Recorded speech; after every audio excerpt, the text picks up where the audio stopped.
The live stream. On a fog-heavy Thursday night in San Francisco, Daniel Reyes decided to do something simple: go live. Daniel was a small content creator. Urban exploration. Night photography. Quiet places most people avoided.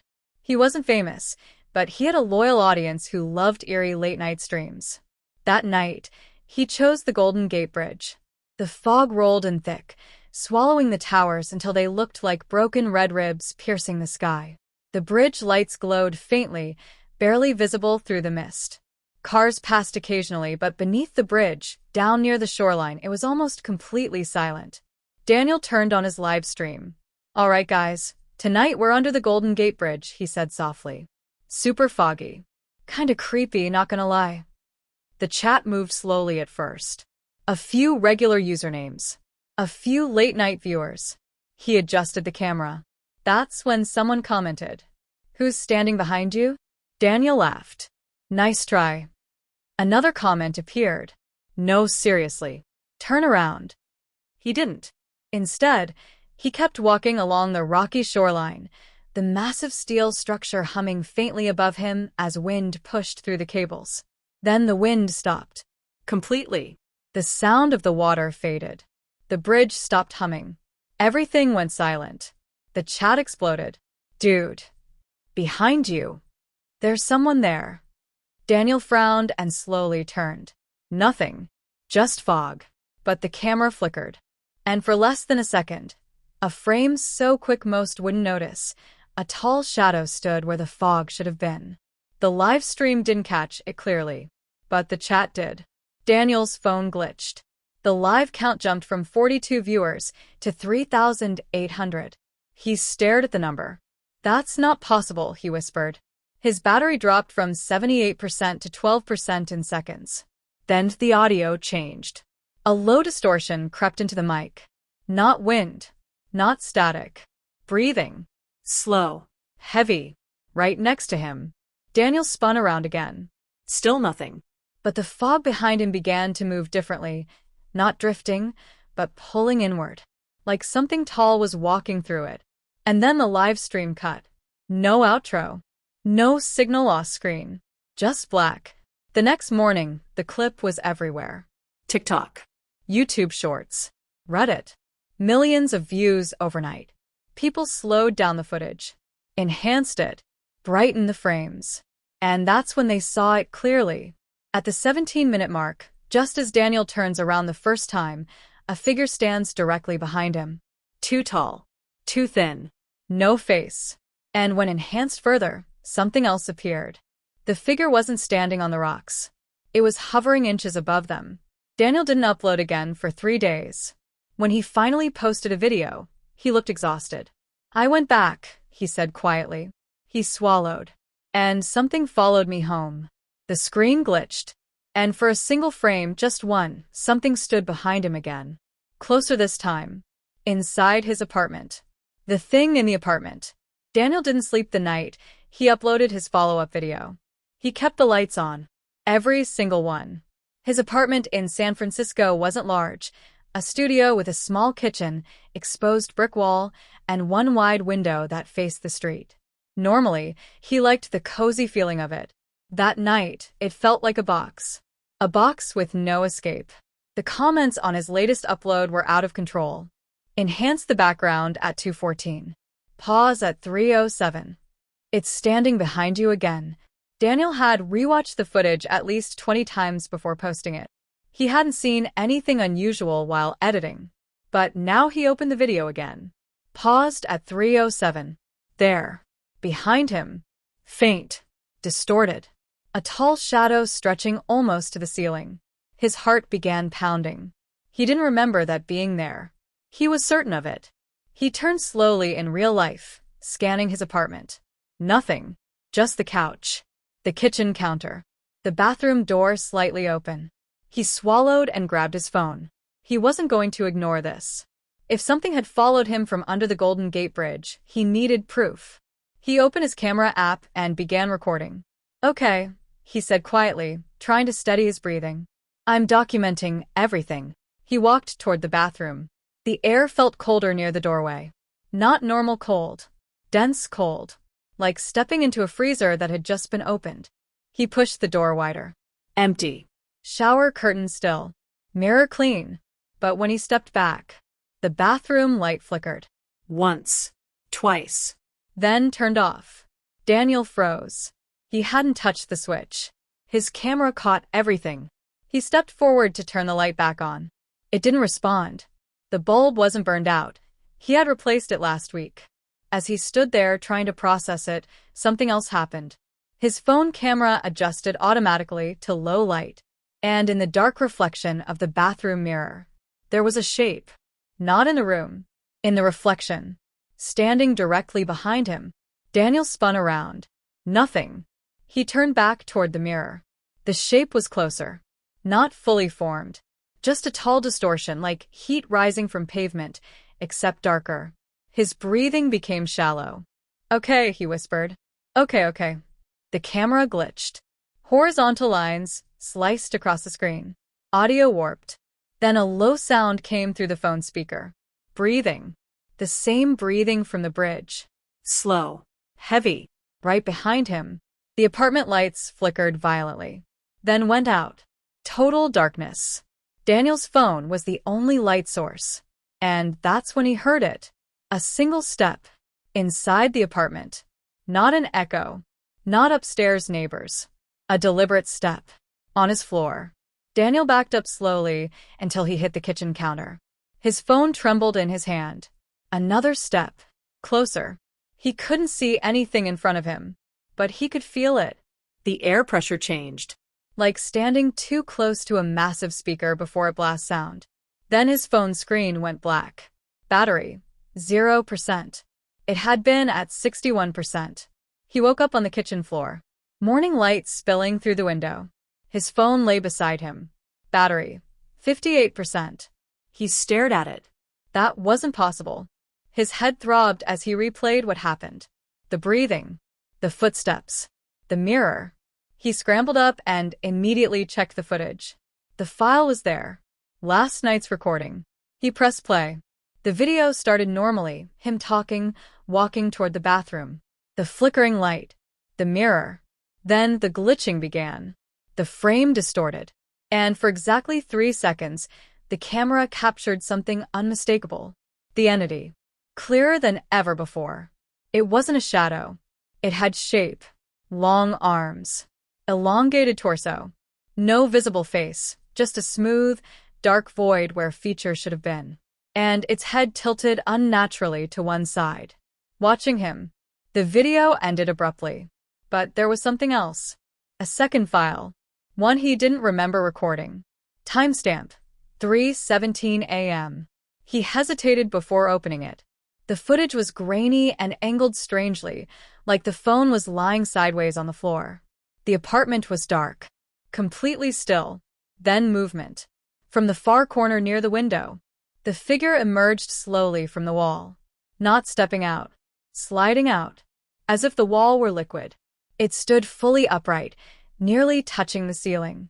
Then it turned toward the phone. And leaned down. The screen filled with darkness. Not because it covered the lens, but because the light in the room seemed to vanish around it. Then the file ended. Daniel dropped the phone. His pulse hammered in his ears. This wasn't a glitch. This wasn't imagination. Something had attached itself to him.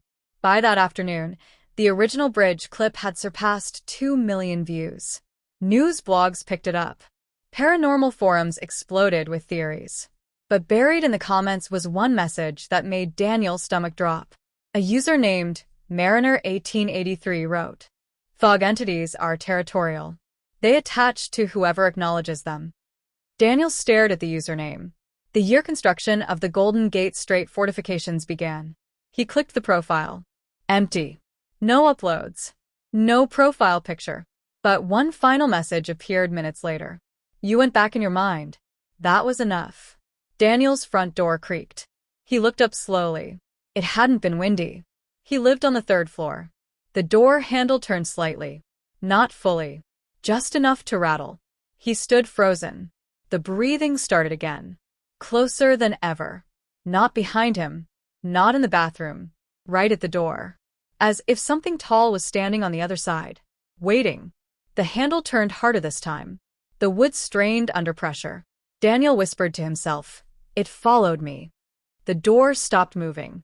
Silence. Then, a shadow slid under the crack at the bottom of the door. Not cast by light. Not natural.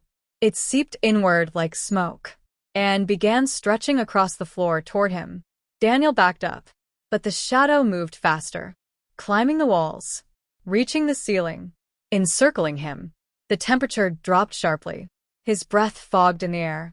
And then the whisper came, not from outside, not from behind him, inside his head. You looked back. The lights burst on suddenly. The shadow vanished. The door stood still, completely normal.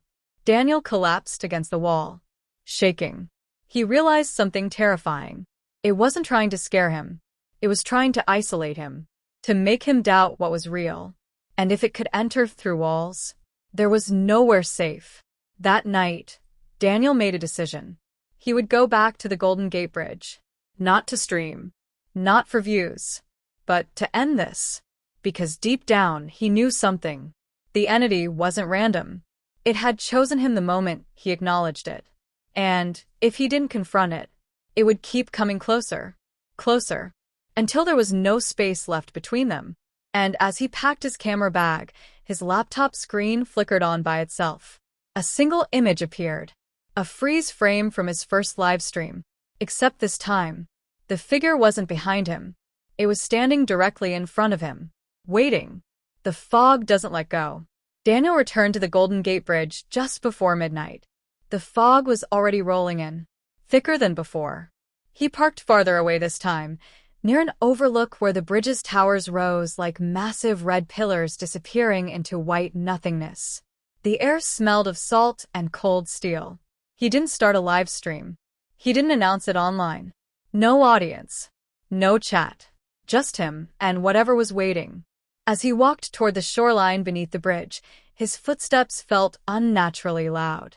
Every crunch of gravel echoed too long, as if the night were repeating the sound back at him. The hum of the bridge cables started again. Low. Vibrating. Almost like a warning. Daniel reached the same rocky stretch where the first incident happened. The tide was lower tonight. More ground exposed. More darkness. He set up his camera on a tripod, facing the water. Not to record content, but to document. I came back, he said into the silence. You followed me, so I'm here. The fog shifted. Not drifting. Turning. Slowly circling him. His chest tightened.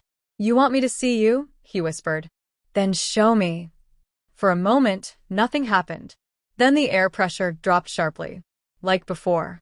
The sound of the water dulled. The bridge hum deepened. Daniel's camera screen flickered. And behind him, the fog thickened into a column. Tall. Unnaturally straight. He didn't turn immediately. He didn't want to repeat the mistake, acknowledging it without control. Instead, he watched through the camera monitor. The column began stretching outward. Limbs forming.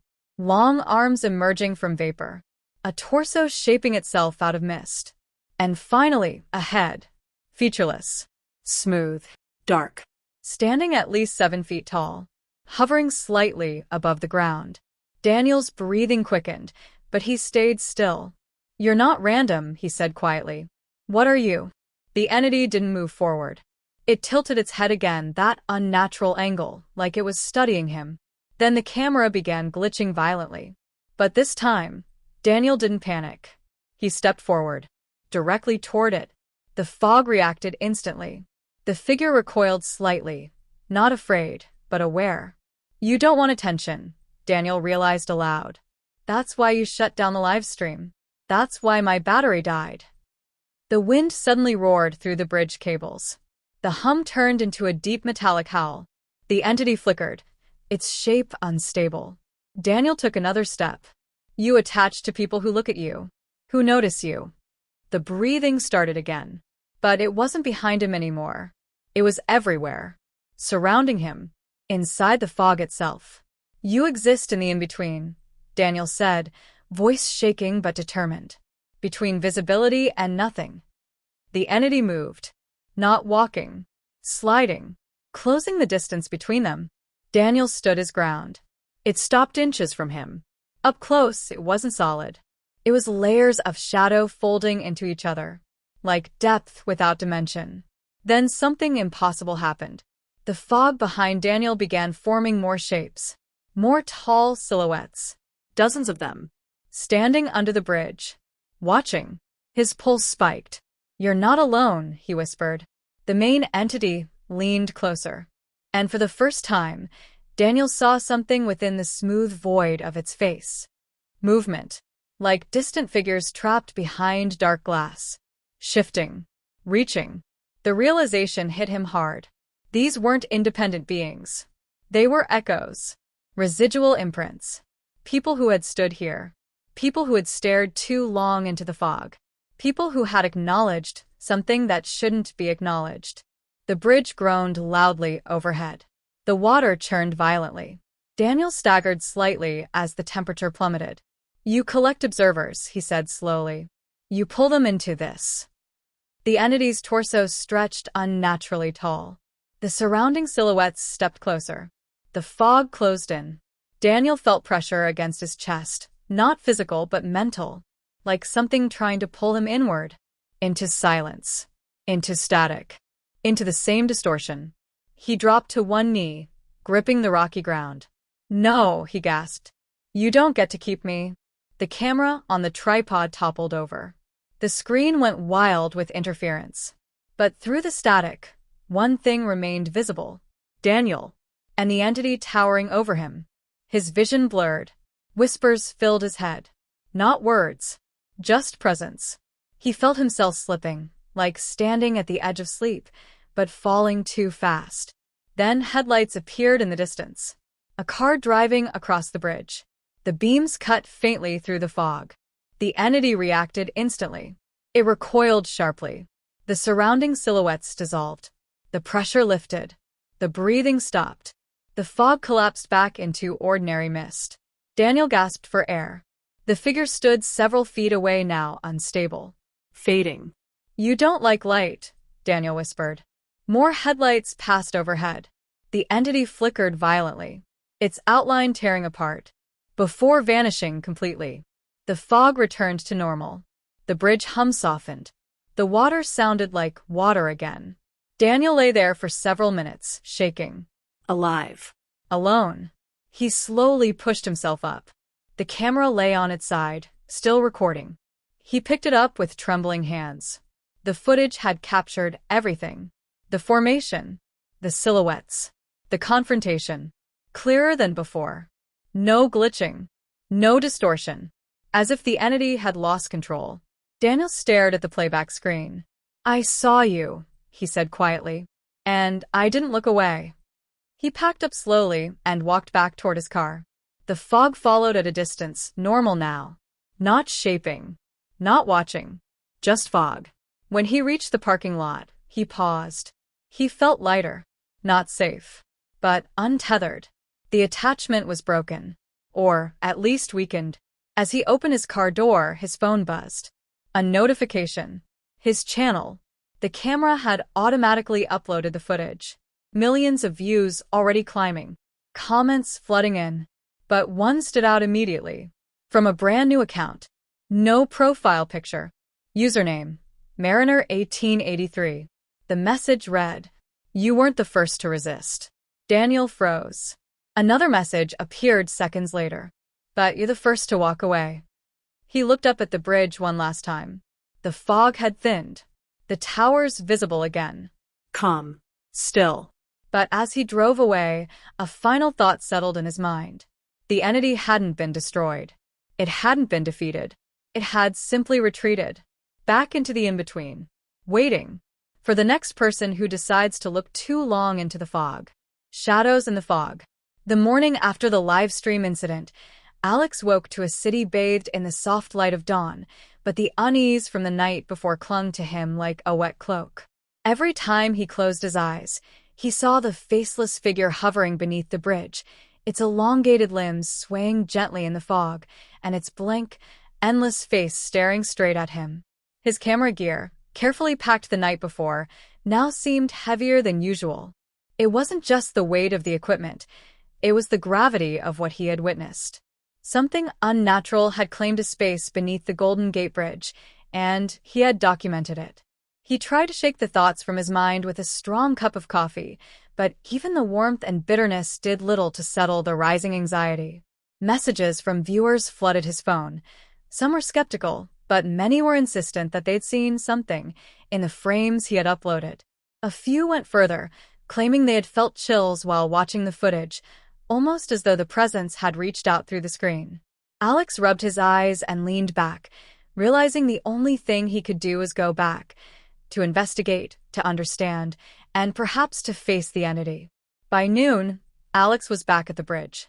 The fog was heavier than the previous night, curling around the towers and cables like spectral fingers. Tourists had thinned out to a trickle, mostly commuters and a few photographers capturing the bridge for its iconic beauty. But Alex wasn't there for photos. He was there for answers. He set up cameras along the pedestrian walkway and beneath the lower spans, connecting them to motion sensors and infrared detectors. He wanted to see, definitively, whether the faceless figure would return. Hours passed. The fog thickened. Cars passed by in slow, rhythmic waves, their headlights piercing through the haze. But beneath the bridge, where the water lapped quietly against the pylons, there was nothing at first. Just the usual sounds of gulls, distant foghorns, and the occasional slap of waves against the concrete supports. Alex's pulse began to slow. Maybe it had been a one-time occurrence, he thought. Maybe the tension and the shadows had played tricks on his mind. Maybe he was chasing ghosts in the literal sense. Then the air shifted. A low, almost imperceptible hum vibrated through the metal structure of the bridge. Alex froze, adjusting the lens on his night vision camera. The hum grew louder, resonating with a tone that felt almost alive. Then movement, subtle at first like a ripple through the fog. He squinted through the camera's screen, heart hammering in his chest. There it was, a shadow, darker than the surrounding mist, moving with impossible speed across the lower beams. Its form was fluid, constantly stretching and contracting as if it refused to be defined. Alex reached for the infrared recorder, hands trembling. "Show yourself," he whispered, knowing he wasn't sure if he wanted an answer. The shadow hesitated, then coalesced into a vaguely human shape, faceless and elongated. It floated above the water, directly beneath the central span of the bridge. The fog swirled around it like liquid smoke. Alex could feel a pressure in his chest, a weight of anticipation mixed with pure fear. Every instinct screamed at him to run, but his feet remained glued to the metal grating beneath him. The shadow moved closer.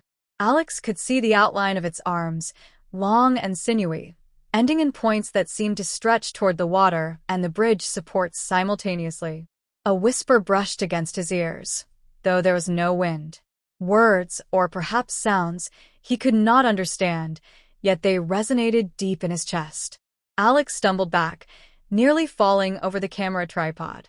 He fumbled to hit the record button on the handheld device. It spoke again, clearer this time, a soundless voice that vibrated inside his skull rather than passing through the air. "Why here?" Alex shivered. The fog pulsed, as though responding to the question. The shadow's form rippled, breaking apart momentarily before reassembling.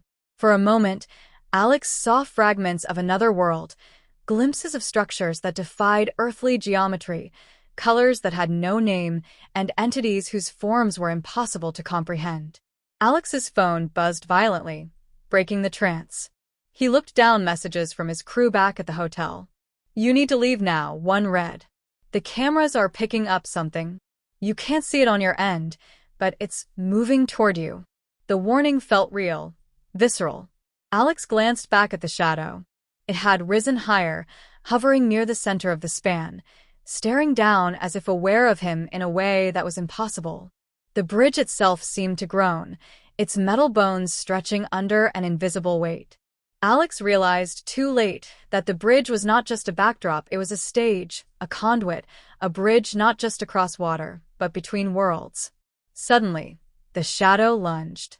Not at him, but toward the suspension cables, slinking along them like liquid darkness. A wave of cold rushed over Alex, freezing his blood. He stumbled back, tripping over a loose cable and crashing onto the walkway. For a second, the fog cleared enough for him to see the entity fully. It was taller than any human, its limbs bending at impossible angles, its faceless head tilting as though studying him. The air shimmered, charged with static, as though the bridge itself was alive with energy.